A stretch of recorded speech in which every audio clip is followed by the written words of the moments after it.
Sí. Buenas tardes, mi nombre es Manuela Ruda. Hola, mi nombre es Laura Ocampo. Buenas noches, mi nombre es Nelson Cano. Y el nombre de mi compañera, Qué lindo. qué lindo. Opción. Bueno, en este cuadro se han representado las moléculas que nos tocó a nuestro equipo. En nuestra primera molécula es el cloruro de mercurio y la segunda el cloruro de aluminio. Opción.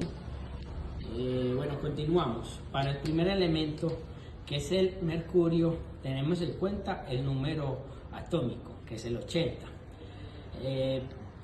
Para la distribución electrónica de este mercurio, tenemos que el gas noble más cercano es el xenón, que equivale a 54. Continuando su distribución electrónica, continuamos con 6S2, 4F14 y 5D10, que equivale que el periodo más mayor es el 6. Teniendo en cuenta que como tenemos que terminar en 5D10, tenemos que sumar el 10 más el 2 electrones de valencia, que nos equivale a 12, donde podemos explicar que nos da en el B, en el 2B.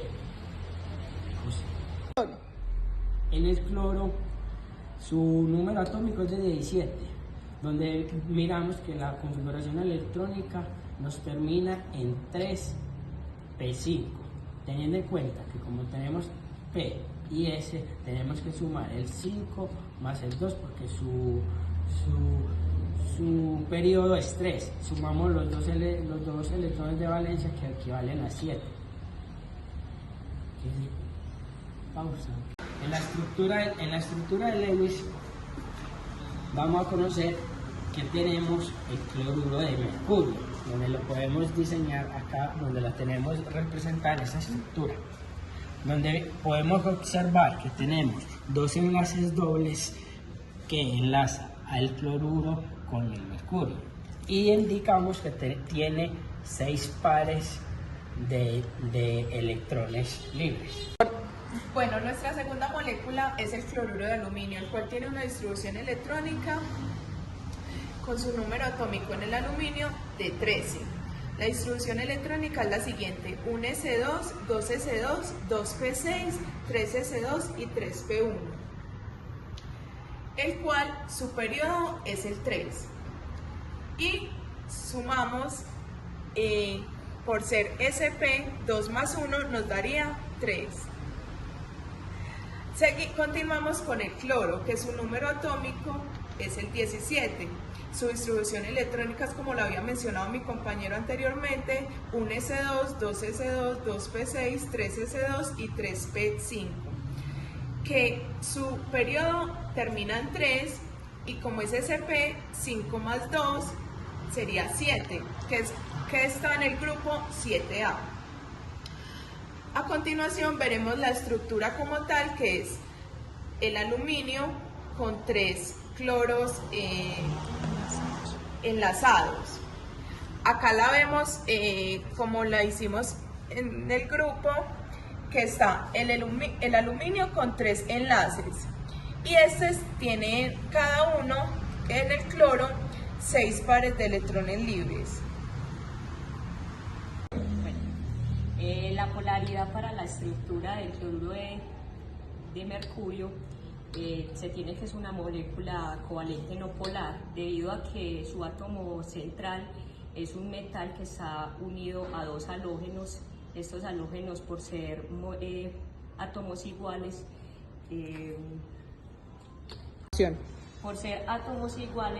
hacen que la molécula sea débil y que sea poco soluble en agua, haciendo que el átomo de mercurio y los dos átomos de cloro no tengan como una fuerza de atracción mayor.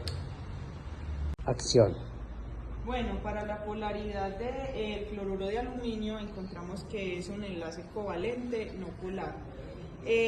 ¿Por qué no polar? Porque vemos que en su estructura geométrica tenemos la estructura trigonal plana, entonces podemos ver que aquí sus fuerzas de electronegatividad van conducidas hacia el aluminio, entonces la fuerza aquí iría para abajo y aquí para arriba. ¿Qué pasa? Que las fuerzas se cancelan y eso nos da como resultado que sea una polaridad no polar. El tipo de hibridación del cloruro de mercurio tiene dos enlaces sigmas que unen el mercurio con el cloro, pero el mercurio no tiene pares de electrones libres. Entonces sería 2, que son los dos enlaces sigmas, y 0 porque no tiene pares de electrones libres. Eso nos da como resultado 2, que significa que es SP y es una molécula de geometría lineal. Bueno, el tipo de hibridación de este compuesto, entonces, el aluminio tiene 3 enlaces, acá se ven identificados, y como no tiene ningún par de electrón libre, entonces es 0.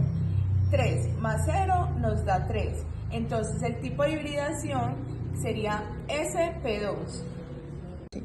Bueno, pasa algo curioso con el cloruro de aluminio, y es que aquí el aluminio es como una excepción a la ley del octeto. Ella no necesita tener como los 8 electrones para estar estable. Con 6 electrones ya se encuentra estable. Entonces por eso que aquí vemos que con 3 enlaces que tiene con el cloro no tiene ningún otro electrón libre. Y ya aquí para la geometría, como les expliqué ahorita, es trigonal planar por sus 3 enlaces que tiene de 120 grados. Bueno, tenemos que el tipo de fuerza predominante en el cloruro de aluminio es el London. ¿Por qué? Porque este tiene una polaridad que es un enlace covalente no polar. ¿Qué quiere decir que sea no polar? Que sus fuerzas intermoleculares son muy débiles. Por eso pues es como el tipo de London. Entonces, cuando tenemos un compuesto no polar y lo queremos solubilizar con el agua, el resultado va a ser que va a ser muy poco soluble. ¿Por qué? Porque normalmente cuando los compuestos son solubles es porque son iguales, es decir, un compuesto polar con otro polar es soluble y un compuesto no polar con otro no polar es soluble entre sí. Lo mismo tenemos con la temperatura de ebullición. En la temperatura de ebullición se va a necesitar una energía muy baja para poder pues, que se empiece a evaporar. ¿Por qué? Porque se van a romper sus cadenas, sus fuerzas intermoleculares muy fácilmente. Por eso tenemos como una temperatura de ebullición más baja de lo normal. En el cloruro de mercurio, el tipo de fuerza predominante es London, debido a que es un covalente no polar. Vamos. Es un compuesto muy poco soluble en el agua, debido a que el cloruro de mercurio es no polar y el agua es muy polar. Y ya por último tenemos que la temperatura de ebullición del cloruro de mercurio también pues es un poco baja, precisamente porque tiene una fuerza intermolecular London, o sea es una fuerza muy débil y necesita pues como de menos energía, en este caso temperatura, para la ebullición. El cloruro de mercurio es un polvo blanco cristalino que es altamente tóxico por su naturaleza. Es un compuesto inorgánico que se utiliza en la industria como conservante de maderas y tejidos, en bacterias de embalsamiento, desinfectantes y como intermedio de otros productos de mercurio. Se usa como antiséptico y desinfectante tópico, pero la medicina moderna lo considera como inseguro para su uso por su alta toxicidad que tiene. Bueno, el cloruro de aluminio es un polvo cristalino de color amarillento con un olor característico al azufre.